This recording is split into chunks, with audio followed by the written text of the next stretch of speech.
Hello and welcome again everyone. We're here with another new and exciting video. We'll talk about the dog's separation anxiety where it can't stay home alone. In 6 articles, I'll tell you about what you need to do or which exercises you can do. But first, let's talk about what separation anxiety is and how to understand if your dog is stressed when it's home alone and you're not there.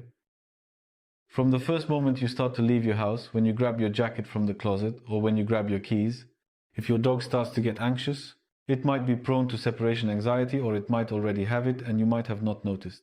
Or when you're outside, if it constantly howls, barks. If it howls or barks non-stop, I mean not like when it barks at a dog outside, at a voice coming from outside or reacting to the doorbell. Not those things. I'm talking about something else. Know the difference. If it pees or poops, unusually when you are not at home. If it has problems in peeing and pooping, especially if it does all of that.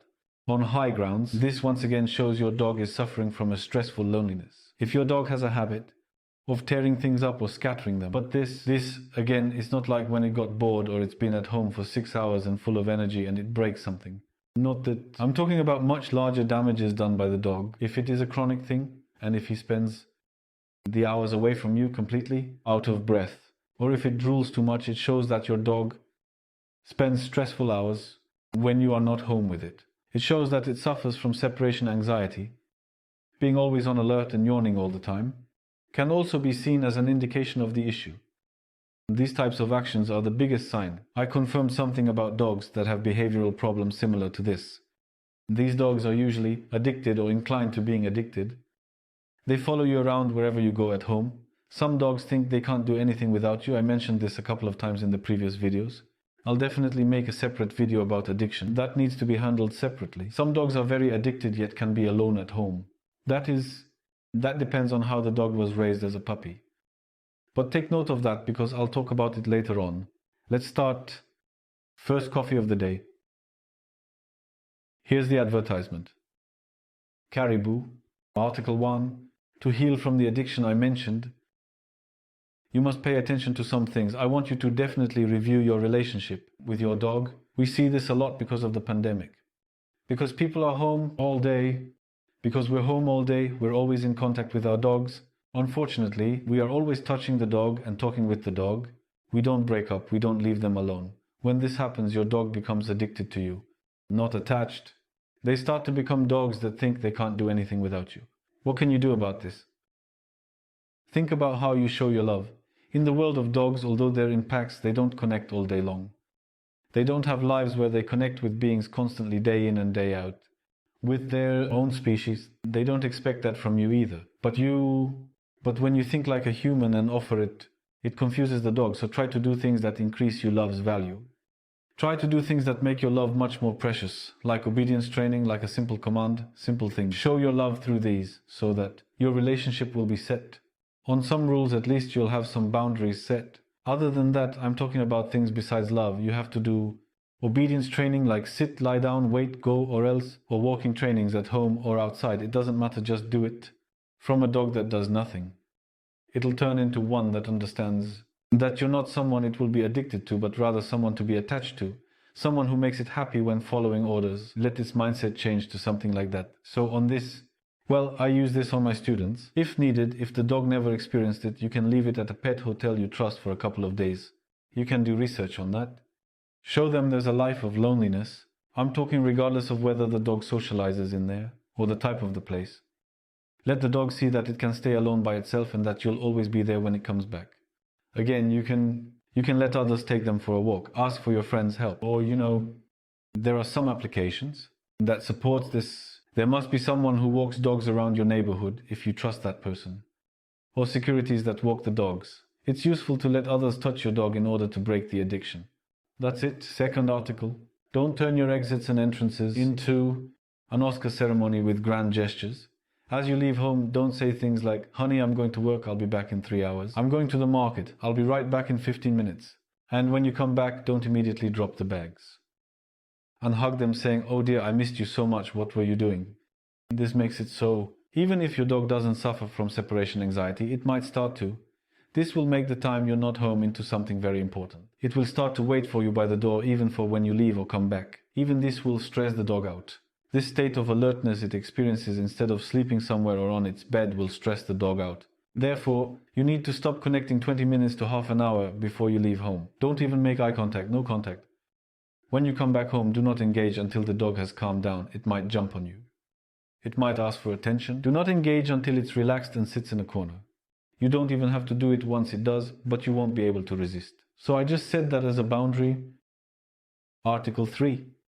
Make your dog insensitive to the times. When you leave home and come back home, what do I mean by that? Normalize it. If you have a standard jacket you wear when leaving home, before you leave, just go, put it on, take it off, take your keys, put them down, do it 2 or 3 times a day. Repeat these motions a couple times during the day, so that you can make that moment normal for your dog. I think here you should keep track of this thing, the dog's threshold. Some dogs can't stand staying alone for 2 minutes, and some dogs start to show anxiety signs half an hour to an hour after you leave. According to the severity of the issue, for example, if your dog can't even stay alone for a minute, start slow with wearing your coat and grabbing your keys. Get out of the door and then come back in 30 seconds. Go out, close the door, 30 seconds later, open it and get inside like nothing happened. Like you just went to the bathroom. You can even do this by leaving it in the room when you're home. Let's say your dog is laying down in the living room and you are on your computer. Leave the room, close the door and then come back after a minute. Make the dog spend alone time and gradually make the intervals longer. For 10, 15, 30 minutes or an hour. You can do it even when you're home. It would be nice for you to keep doing the same thing when you're not home. Article 3. Which one is it?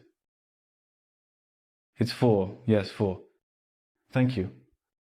Article 4. Do not forget to review your daily routines and your dog's physical activities.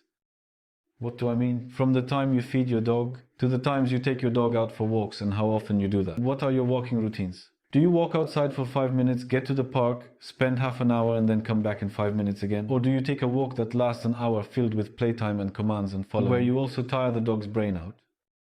A tired dog would be at a normal energy level, accepting moments that are going to make it stressful more easily. Therefore, you should make sure your dog spends all of its energy daily before you do trainings like these or you leave them alone. Article 5. Cage training. If your dog is not very old, I usually don't force it on my 3 or 4 years old students. I don't force it on them much, because to do that to a dog that has had no cage training so far, I mean, we're probably working on behavioral problems anyways. Putting them in a cage during the process of getting used to it, getting familiar, will make them stressed. I try to solve that issue without involving the usage of a cage. But for the young dogs, you must do cage training. You must do it in the right way. Give them a cage training where the dog is acclimated and guided correctly.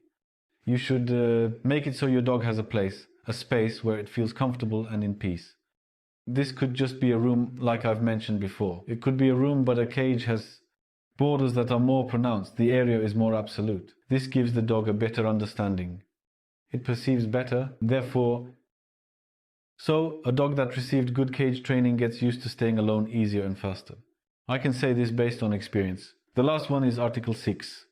When you leave them alone at home, you can do it as an exercise. It can be a minute or 5 minute long exercise, or it can be you leaving the house for an errand that'll last a couple hours. Just make sure your dog has something it can spend time on, something it enjoys. You can just give them a toy they can chew on, but what you can do better is give them one that you can stuff with all sorts of treats, like Kong. I don't hesitate to name the brand, because I think the products are great and the bones are good.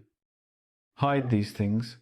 Hide them in the house and let your dog find them. Hide it. If you don't use a cage, let the action of searching tire it out. Let your dog tire its nose out and use its brain. Or there are feeding puzzle toys. There are puzzles where your dog needs to press something in order to eat. You should definitely use such devices. It will make it so that your dog has something to do and something to exert energy on when you're away. And what's even better, those moments of absence will be positive. Instead of something that causes the dog immense stress, let it release the dopamine and endorphin hormones. And then lastly, the serotonin. Let it suppress the adrenaline and the stress. It has a lot of benefits, do not overlook them. Well guys, these are the things I can say about staying home alone and separation anxiety. This is about it. This is the general gist of it. I'm aware that for some dogs, this is a chronic issue. And you end up having to spend a lot of time on it. It takes time, but if you do it right, if you do that, if you work hard and if you work steadily, little by little you will see some development. First, the dog will stay alone for 30 minutes, an hour, 2 hours. You will definitely see improvements. If there is anything you are stuck on, please let me know down in the comments. I'll try to answer them as much as I can. Thank you for watching the video. Don't forget to press the like button and don't forget to subscribe. See you in the next video. Bye bye.